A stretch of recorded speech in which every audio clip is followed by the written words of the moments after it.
time as this.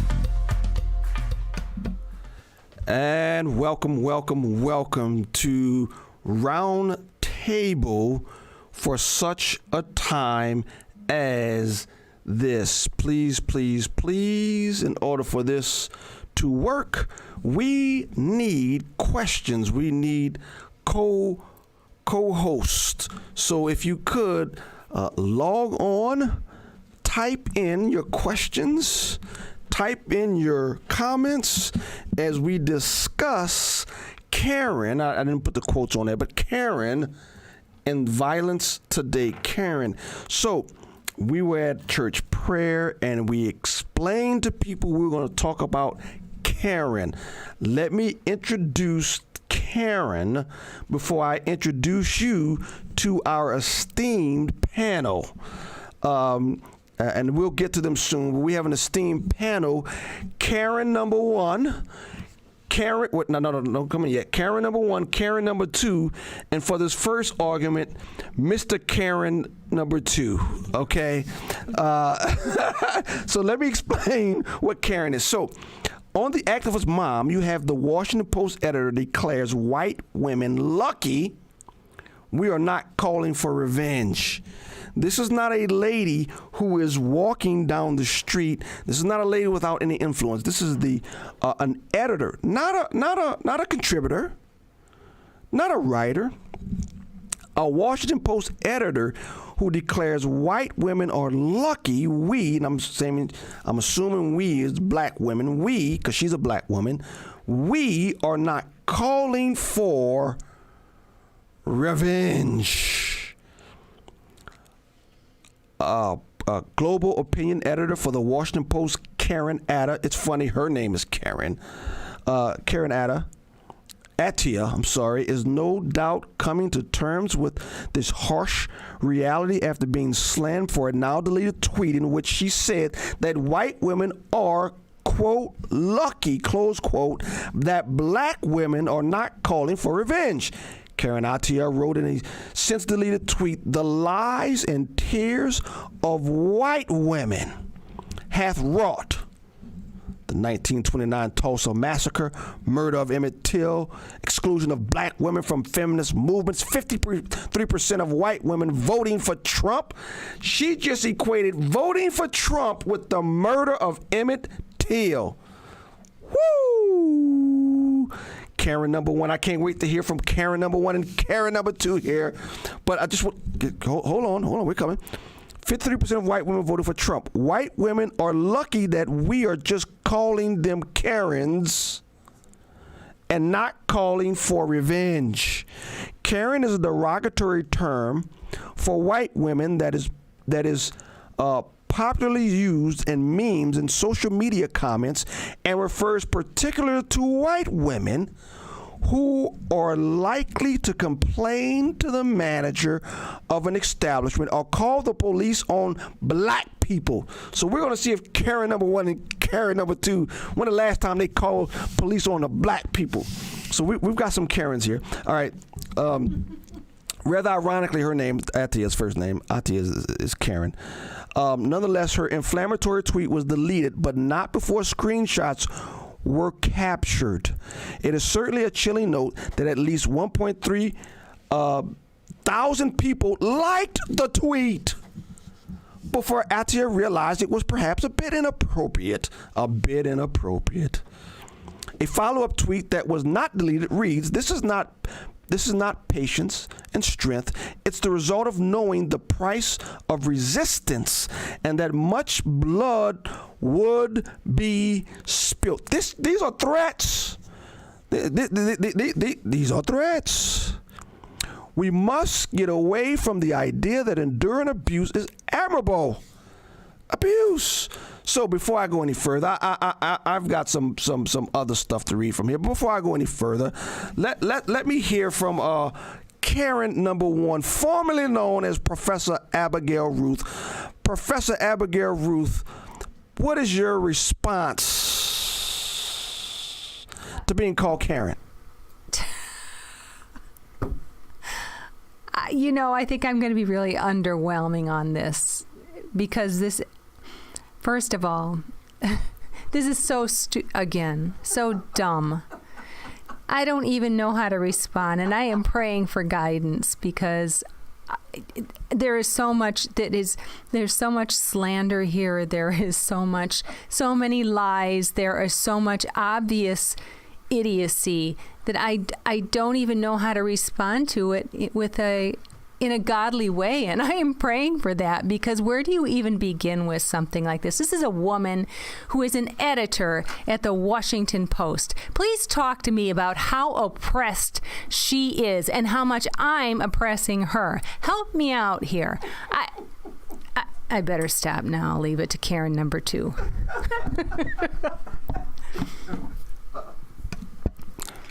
For being overwhelmed, that was pretty good. Okay, Karen number 2, what do you think about being called Karen? Oh my gosh. Well, I've never been called Karen. I've been called a lot of other names, but this is really unbelievable. And let me just say that I'm really glad when all these things come up that I'm not on Twitter. Facebook is bad enough.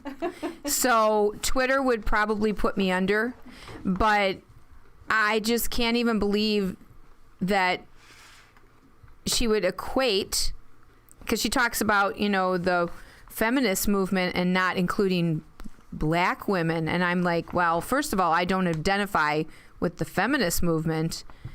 And I would hope that we would be judged on not the color of our skin, but the content of our character. When was suffrage granted? That's old news, Karen number 2. That's no longer, that's dead thinking there, Karen number 2. Dead thinking. Okay. Well, then I don't have much more to say. I mean, was obviously. she alive in 1921? How about what did I have to do with the murder of Emmett Till?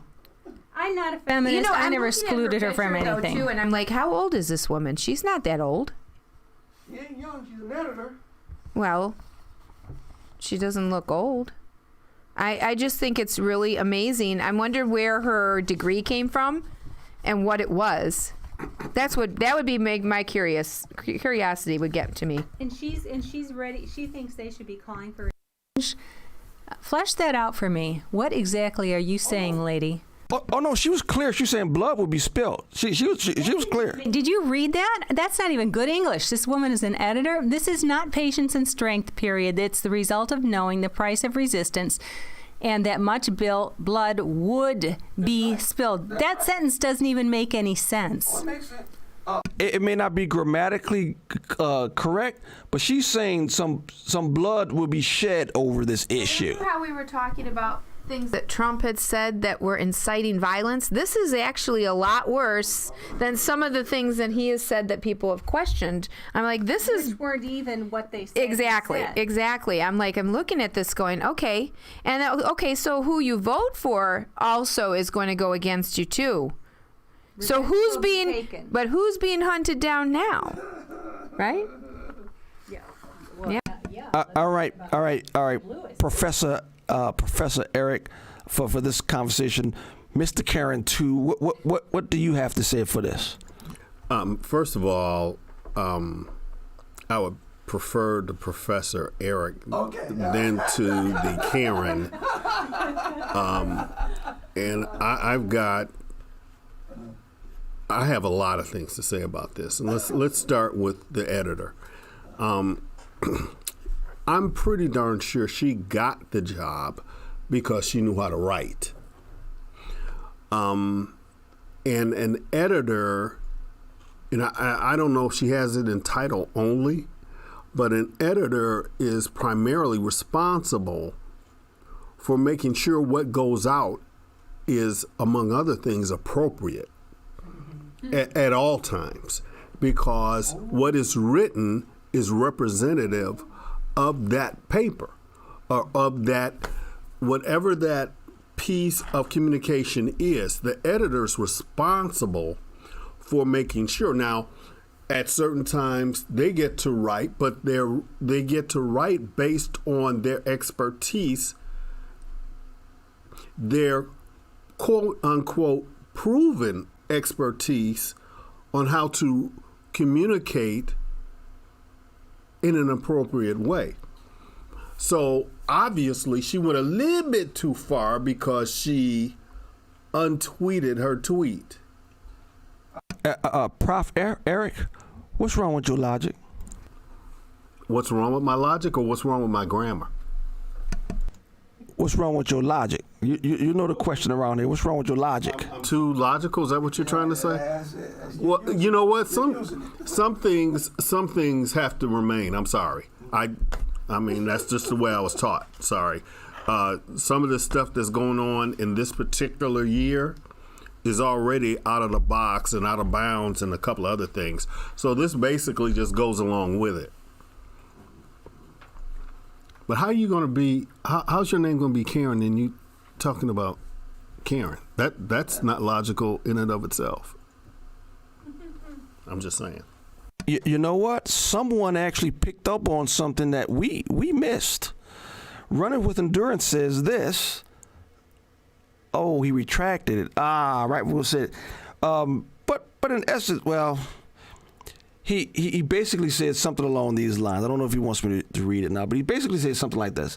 He said the name Karen is too gender specific. They need to come up with a more gender neutral name if they're going to keep up with their creed. Yeah, it or something like that. So how would you respond? Now we did talk about how ludicrous it is. How would you respond if she's in this room, Prof. Eric, or whomever wants to take it? How do you even? What's the first step you take in responding to her? Who would like to tackle this? Oh, sorry. I want to challenge the fact that she brought up bloodshed. Based on what? My understanding is the Karens that are being described in just about every case, what they did was, for lack of a better word, and maybe this is too urban, but snitch. No, she's saying is she's threatening violence towards white women. Blood will be shed if you keep on with this. Take that off because the punishment absolutely does not fit the crime. What crime? Sorry. Well, what these Karens supposedly did was, you guys correct me, they told on people. They threatened to call the authorities based on what they were doing. In some cases, they were having barbecues at a park. In one case, No, what she's citing the whole Emmett Till. Remember, Emmett Till was hung because he go ahead. Emmett Till was from Chicago. He went down south. I can't remember if it was Mississippi, Alabama. He was accused of whistling at a woman. Yeah, a white woman. A white woman. So who told on him? Was it the white woman or was somebody? No, that's what she's saying. White women complained, which caused that. That's what she's saying. See, I can't remember if the white woman complained or if someone accused him of whistling at a white woman. She's blaming white women and saying that blood should be spilled in revenge for Emmett Till. That's what she's at least claiming. So she's threatening bloodshed in 2020 Correct. based on something that happened in 1954. Correct. Wow. Prof. Abby? I was just going to say I was born 40 years later. I'm guilty of voting for Trump. So what's my sentence? Yeah. Bloodshed. That's what she's saying. I mean, here's where we've arrived now. People are openly threatening violence and bloodshed. So she's saying specifically a subsection within our culture, white women. She's calling for violence against white women for all the ills that white women supposedly white women supposedly brought on black people, particularly black men. So now she's saying it's revenge for all the evils that the Karens of the world have caused in this wonderful, wonderful country. Okay, I got 3 things to say. One, I was brought up, and maybe I'm old and decrepit. I don't think I am, but I was brought up, 2 wrongs don't make a right. And revenge, by definition, is responding to the Karens of the world have caused. That's 1. 2, my understanding and my experience of history shows that some suffering is redemptive, and that in spite of what has happened to people of the darker hue, there has been not only a recovery, but advancement. 3, based on my 1 and 2, why is anybody calling for revenge or response to things that happened a long time ago? Prof. Eric, they've been going back for 400 years in the last 6 weeks asking for stuff. I mean, it's in keeping climbing. My question is why? And where does this end? Is there a race out there whose ancestors are not guilty of slavery itself? There is no race out there that is not guilty. So should we be walking around looking to see what her ancestors did and meting out punishment according to that? Her ancestors are also guilty of race. Exactly. I mean, of slavery. Yes. Okay, good. I'm just saying. Are we supposed to hold up our hands? Yeah, but we can't have. Okay, all right. Who's talking? Abby? Sure. There is no race out there who did not participate in slavery. Why is it all of a sudden it's just the American whites who have to be punished? And this is something that we put an end to. We had a declaration that laid out amazing principles that had never been seen before on the planet, that all men were created equal. It took us 100 years to begin to grow into those shoes. Those were big, big shoes that have never been filled. And it took us another 100 to really bring it to fruition with the Civil Rights Act and make things right. And even so, there was still work to do. But it has been done. Now, Prof. Abby, you are overlooking, this is the advocate, you are overlooking systemic racism in 2020, and you, from your perspective, is just erasing the horrible, horrible plight of black people in this country in 2020. Did you not see what happened to George Floyd? That is what's going on, Prof. Abby. Terrible. And it happens. It happens maybe a handful of times every year, and the people who perpetrate those crimes, the policemen who perpetrate those crimes, are largely arrested and punished. What do you want me to say? 4 is not an epidemic, and that was in 2019. I was going to say, you were talking about what we've moved into in our declaration and all these things, but yet on the other hand, you see people ripping apart our laws and our Constitution. If we would only stick to those things, we have a Bill of Rights. No one cares about those right now. We shut down the churches, stop people from congregating, and yet we can go out and we can wreak havoc on people's businesses. We can do violent things. And this is what she's doing. She is encouraging violence. And it's like, and if someone does that, they're free to do it. But no, you can't go to church. No, you can't get together with people. No, not too many people on a motorboat. Come on. It's evil. I want to, excuse me, I want to look at some of the comments so far. Running with Endurance just put up, Karen, that's a little too gender specific for the left.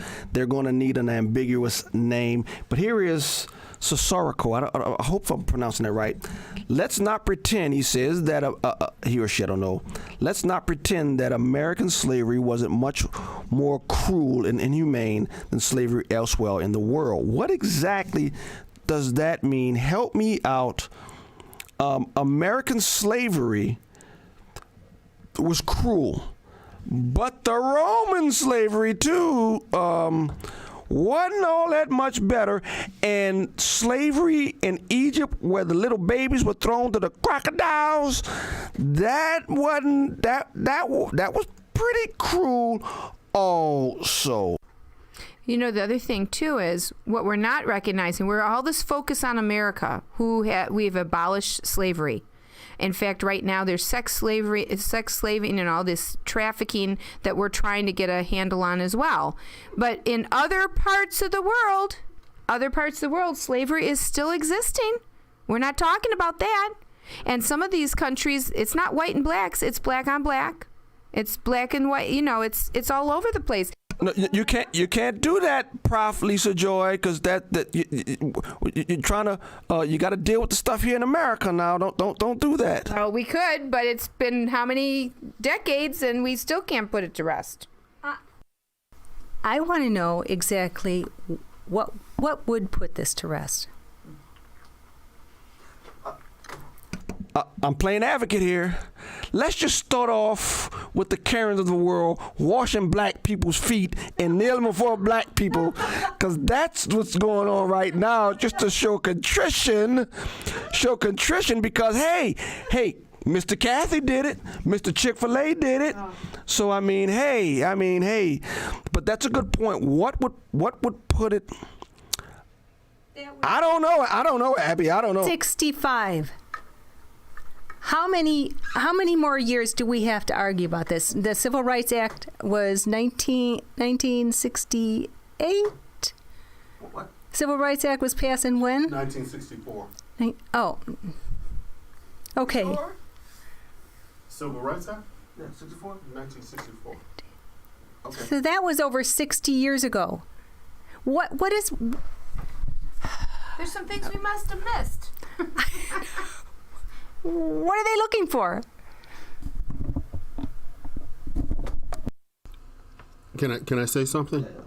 And I think this is human nature. I don't think this is a particular color or not. But the Civil Rights Act, enacted in 1964, did not solve the problem. There was resistance. There was actually a lot of resistance, and it took not years, it took decades for us to get as a country to where we should be. No, you're right. You're right about that.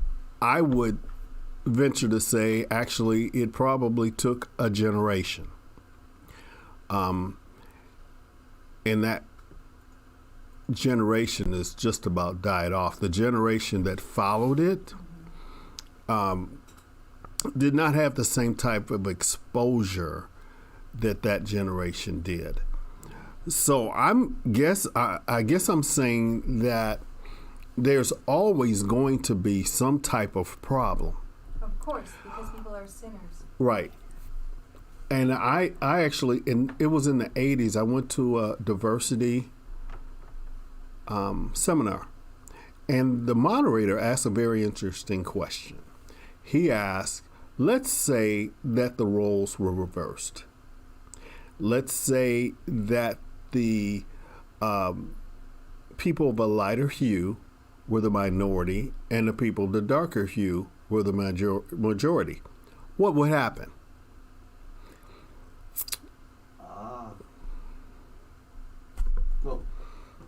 I can answer that, because funny you say that. I was thinking about that because we got to move on. We're gonna move on about the violence. We're gonna move on to the Mr. and Mr. Karen in Missouri who dared defend their house. But I can answer that.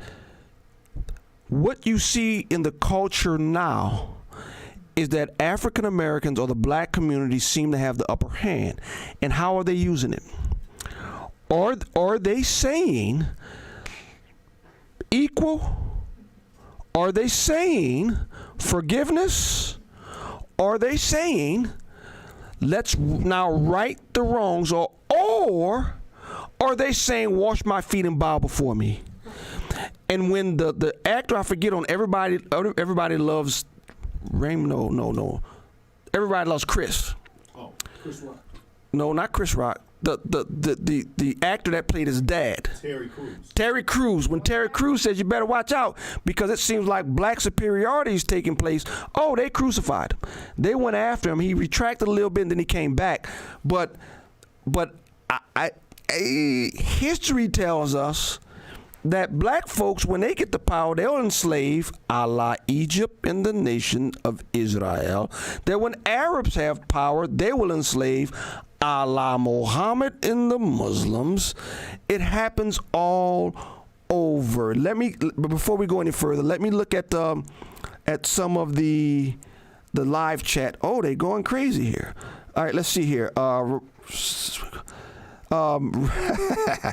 Running with Endurance says, since we're going back in time, I want reparations from Adam and Eve for throwing us into this fall. Let's go all the way back.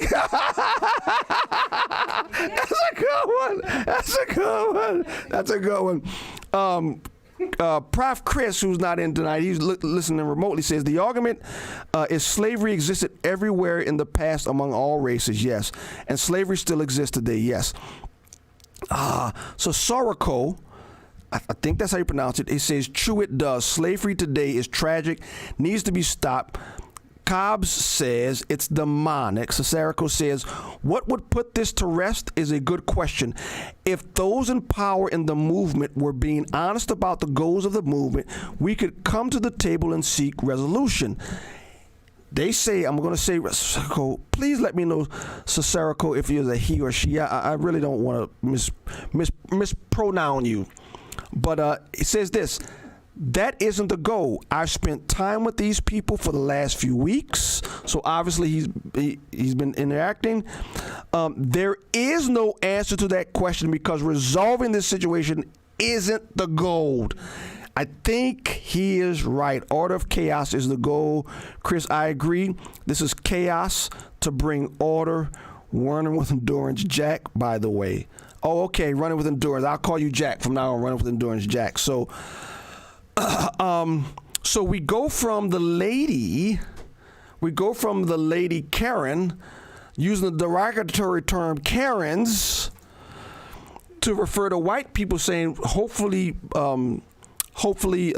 lucky we're not asking for revenge, to the famous video that went viral, and I will play it now.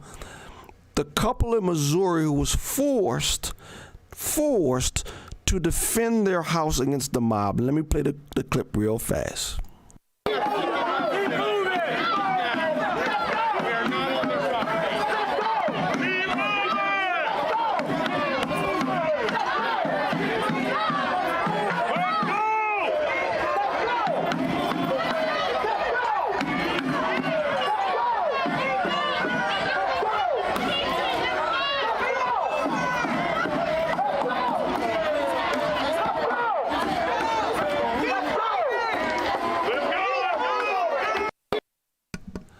All right, that was the couple from St. Louis who was forced to defend themselves, and the circuit prosecutor in Missouri said she was thinking about bringing charges against the couple.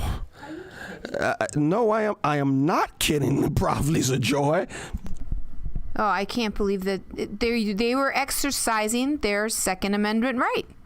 And you were wrong. They were pointing weapons at a peaceful protest in Missouri.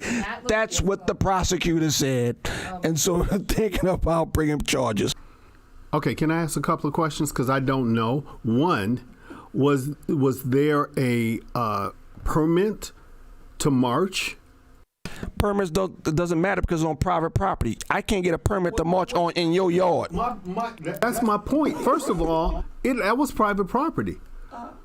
So how are you going to press charges against someone who's on private property illegally? Prof. Eric, I have to explain the rules to you again.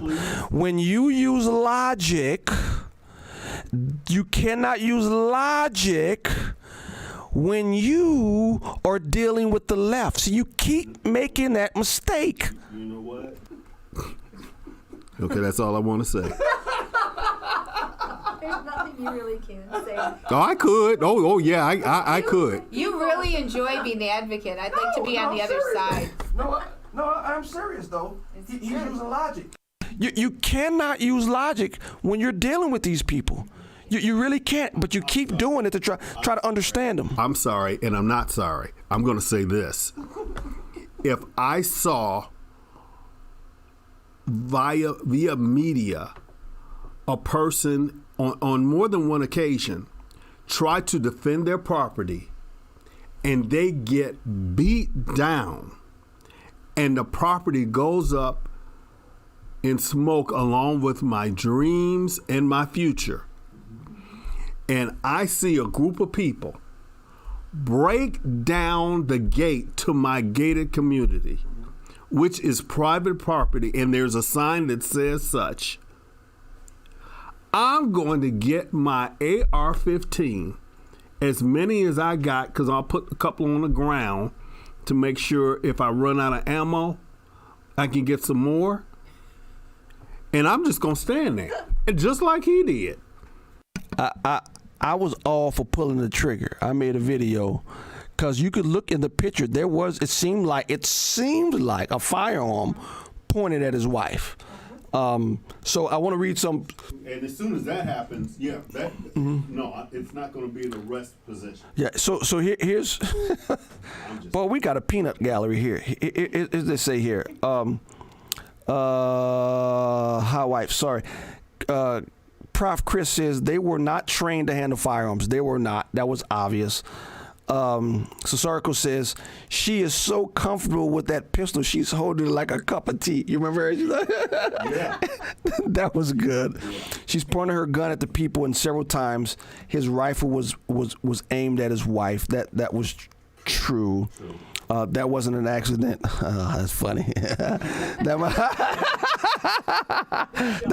was good. All right. Now, with that said, they have the right to defend themselves. No, Prof. Chris, they do not have the right to defend their property. Didn't you hear the circuit prosecutor? They didn't have a right to defend themselves.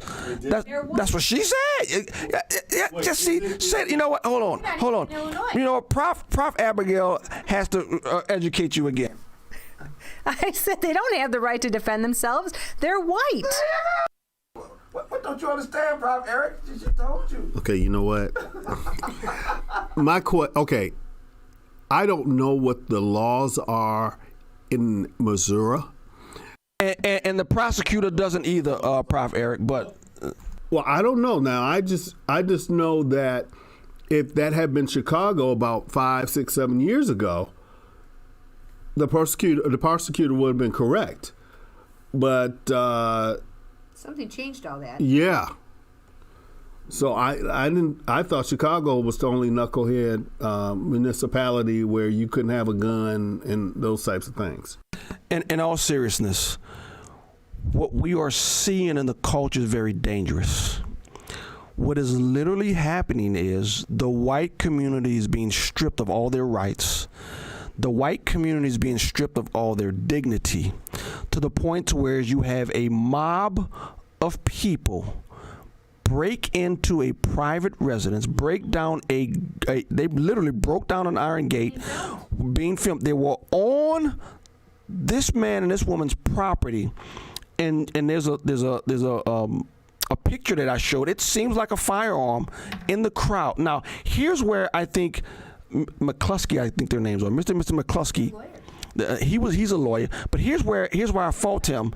He said, "Well, I saw some firearms in the in the crowd, but it was two white men holding the firearms. It was two white men firing on him.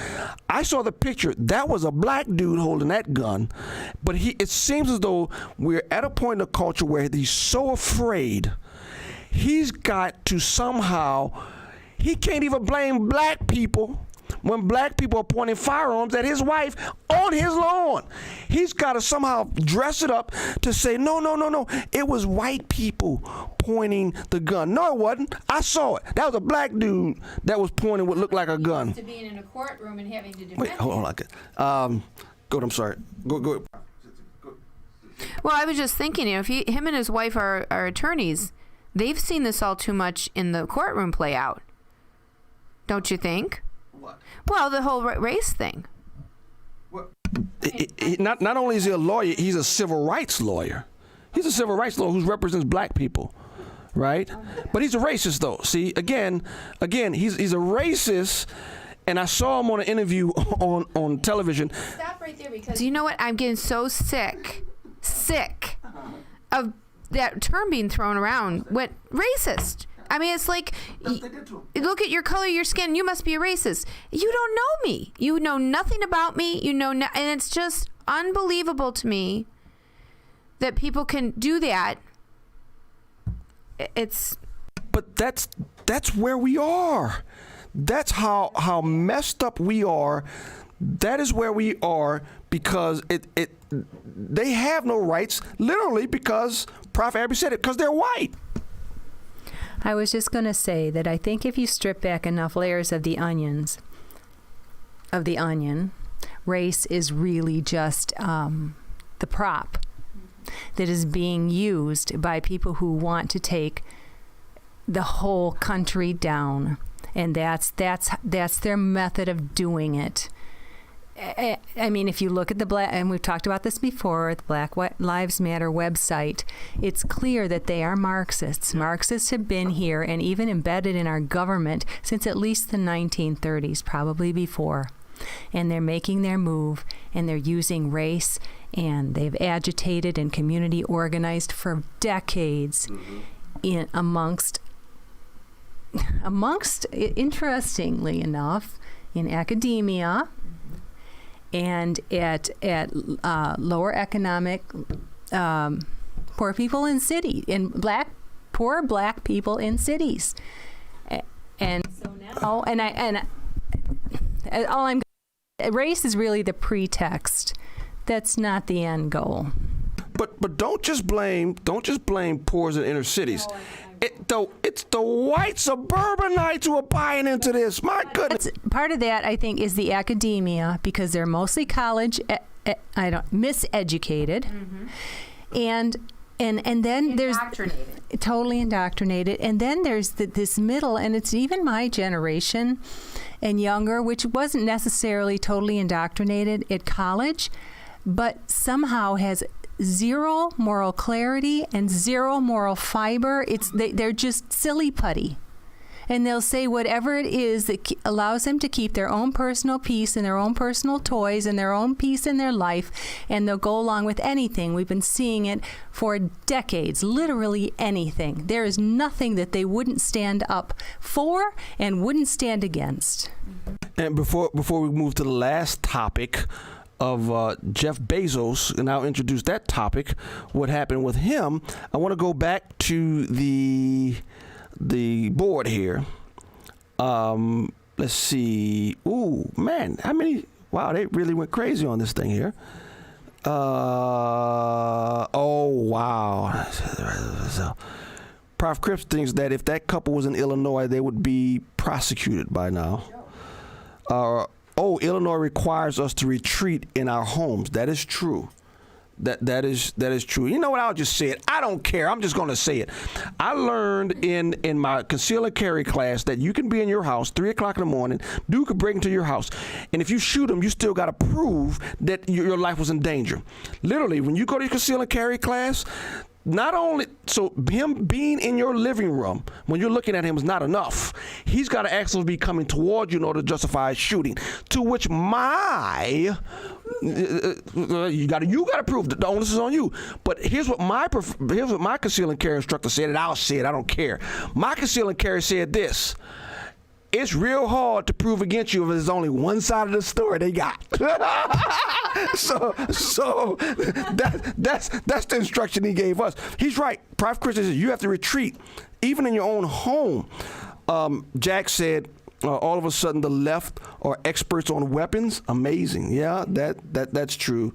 I quit. Amazing indeed, because Illinois, there is no stand your ground or castle doctrine in Illinois.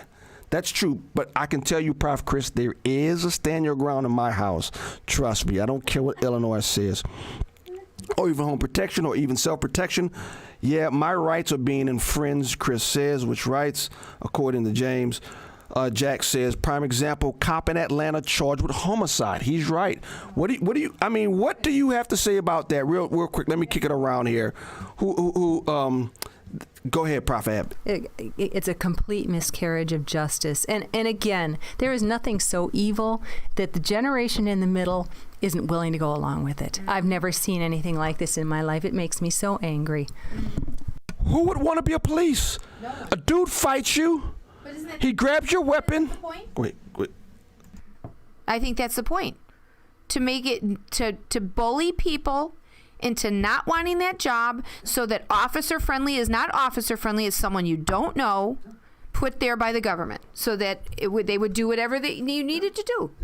And police are quitting at an alarming rate, they said. And who the heck could blame them, right? Steals a police weapon, shoots the weapon at the police, and even that's not enough to take a man down. Wow. Prof. Cripps says, you go, Abby. I guess he's talking about your last soliloquy there. They rule academia, correct. They indoctrinate the youth and then water the seedlings through the media. That is correct. Boom, boom, boom. Dirty for all.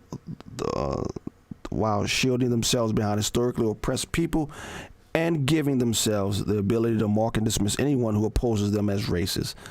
Correct. Prof. Chris, it's Marxism alive and well. When working class didn't revolt, Lenin decided for them, right? Which leads us to the last topic. We want to talk about violence.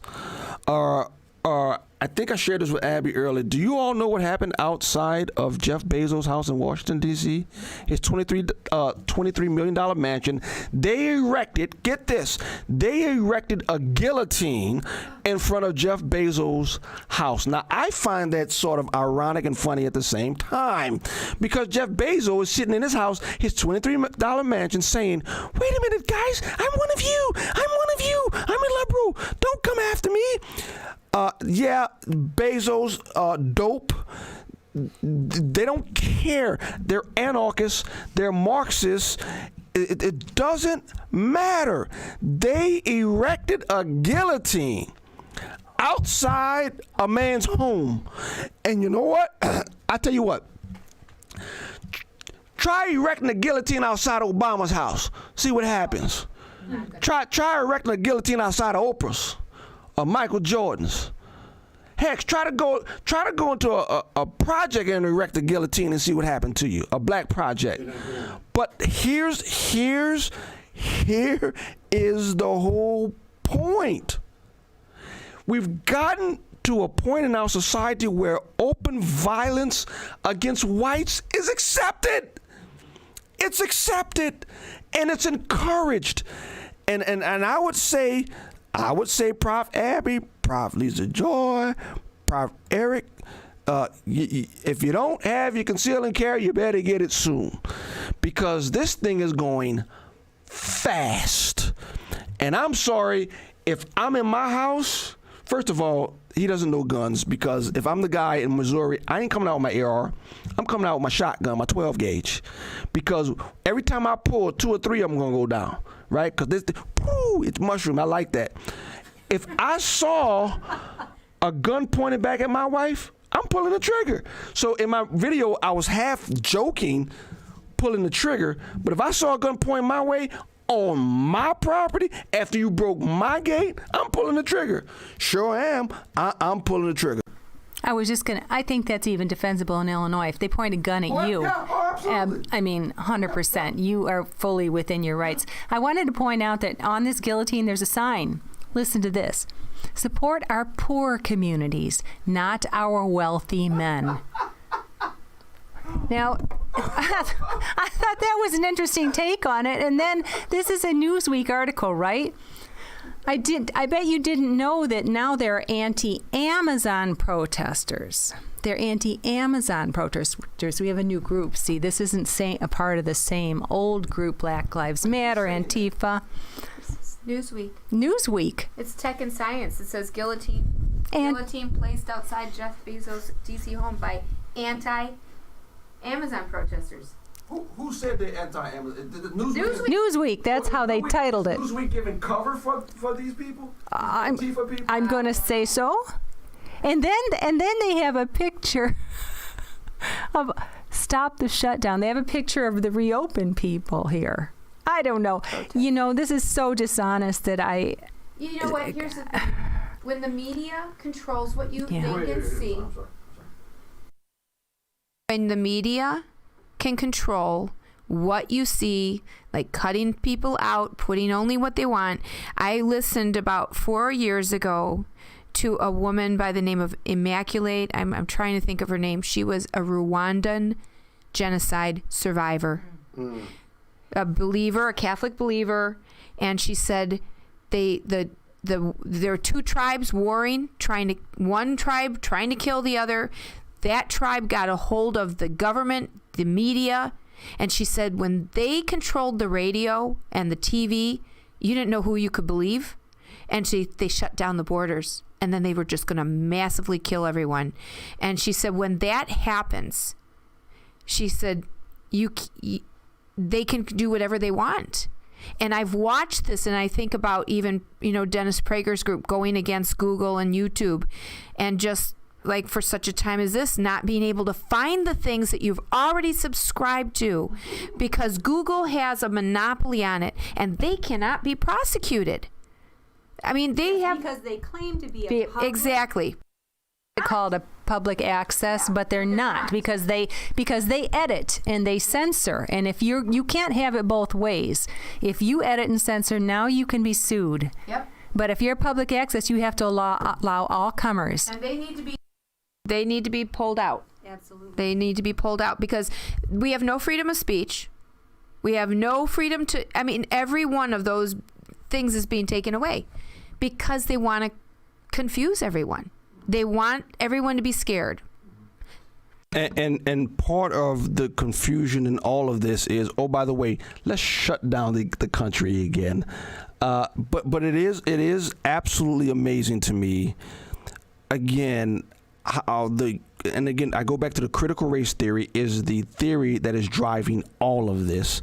Played out with social justice, it's Marxist, and now what you literally are doing is you are relegating the white culture, and it's a progression, right? At first, just admit your white guilt. Okay, good. Now that you admitted your white guilt, admit that you're racist. Good, you fell for that one. And I'm talking about the Marxists. Good, you fell for that one. Now, kneel before black people. Oh, they let that happen. Now wash the feet. Oh, you let that go. Now let's set up guillotines in front of y'all house. They're going to keep going. And they're going to progress, I think, till they start doing it. The guy in St. Louis, did you hear what he said? He said that mob looked at him and said, we're going to kill you, we're going to kill your wife, and then we're going to kill your dog, and then we're going to live in your beautiful house. And he said, I think that if I didn't draw my gun, they were going to try to do that. So we've progressed to this. And one thing I've got to say before we go, Tucker Carlson is right. If Trump doesn't stop this, he's going to lose. Trump is going to lose if he doesn't stop this insanity. Hold on. Now, the Missouri governor was Republican, said nothing. A white Republican. Nothing. Come quickly, Lord Jesus. And so this is where we are. And listen, I can almost accept anything from the world. The church hurts me. It hurts me that the church and those, and I, you know me, I use that term loosely, the church. But the church is buying into this, buying into it. You have people at Bible study talking about white guilt and white privilege. So I just don't give it. Go ahead, Abby. I was going to say I just wanted to read a couple lines and recommend this article by Dr. Everett Piper. It's at Illinois Family Action. It's called "Welcome to the Neo-Marxist Church of Holy Wokeness." And he says, I'll just read a little bit of it. "Welcome to the Church of Holy Wokeness. Welcome to a church that preaches collective blame rather than individual repentance. A church of enablement rather than evangelism. A church of riots rather than revival. Welcome to a church of, quote, collective guilt, quote, rather than one that preaches personal sin." And it just goes on and on. I mean, he really nails it in plain language. It's well worth reading. My goodness, that welcome to a church that bows before men while standing before God.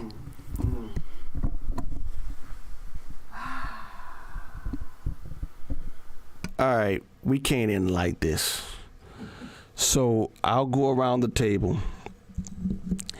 and let's at least leave the audience with some sort of Christian perspective on all the madness. Who would like to go first? I can go first. I'll go first.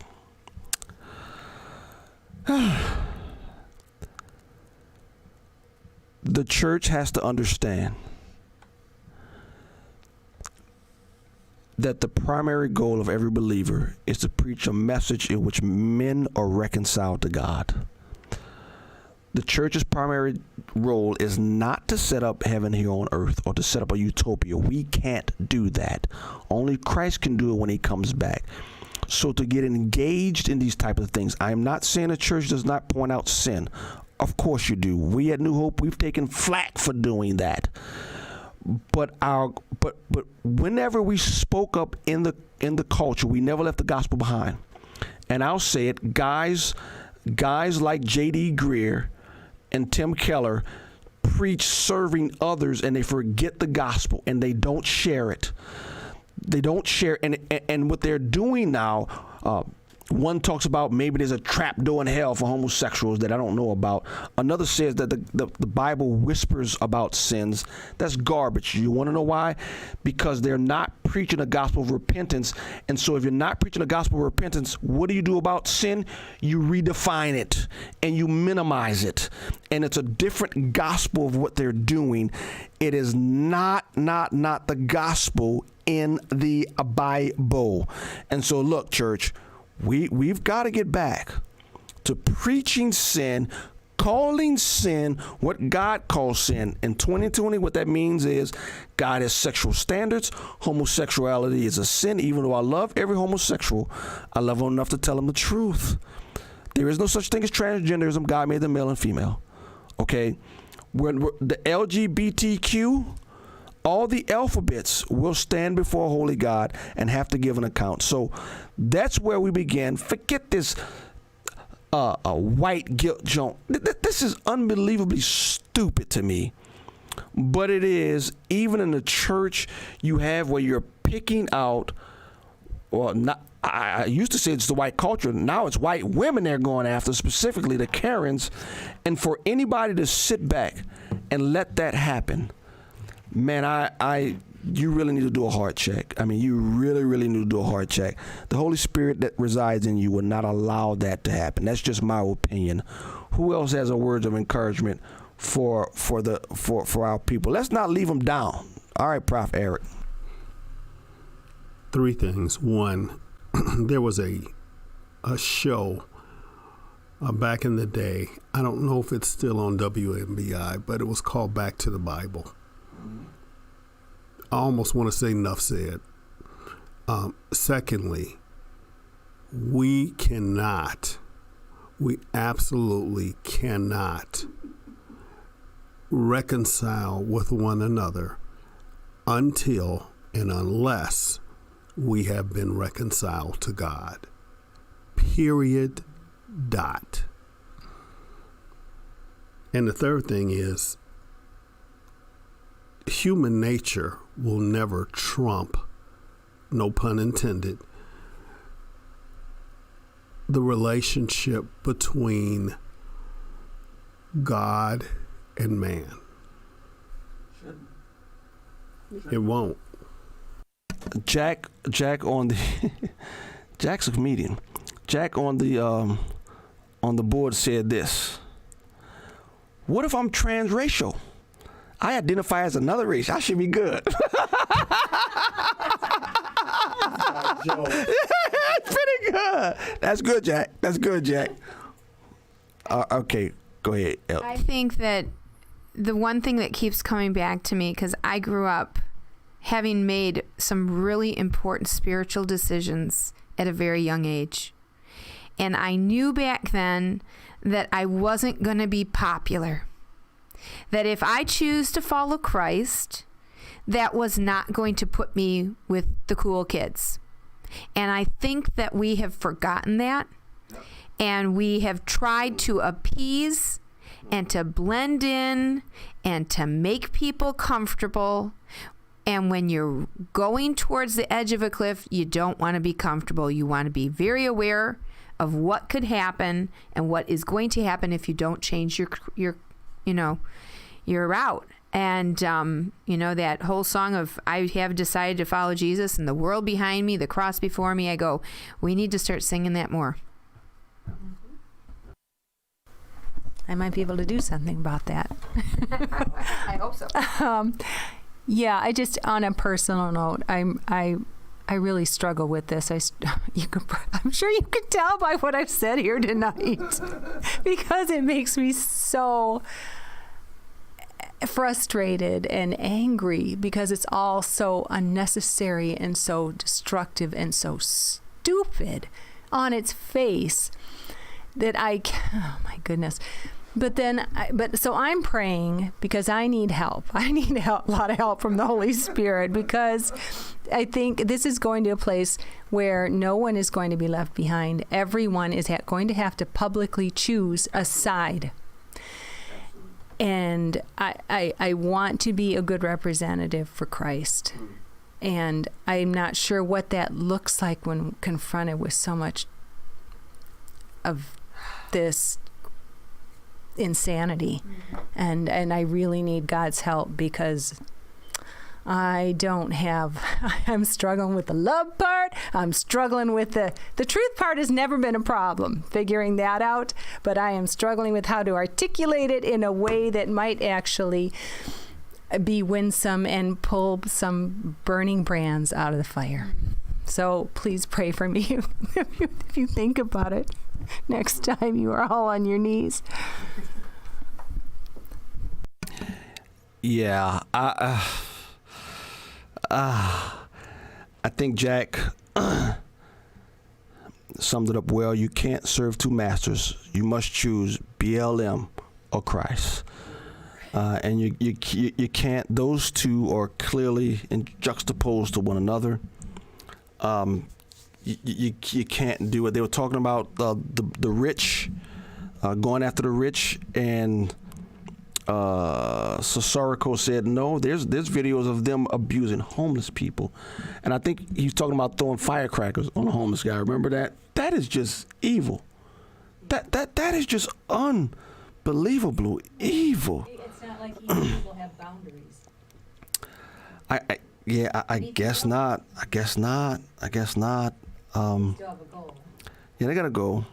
They gotta go. They gotta go. So, well, thank you all for being with us tonight as we talk about these serious issues. We need to do it more often.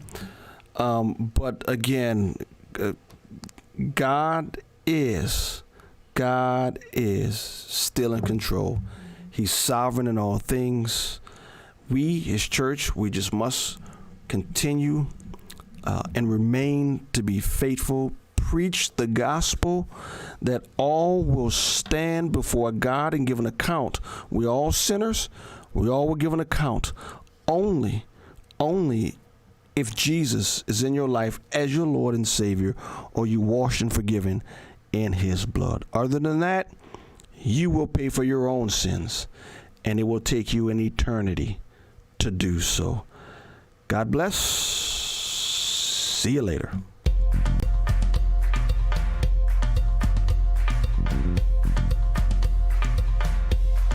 For such a time as this,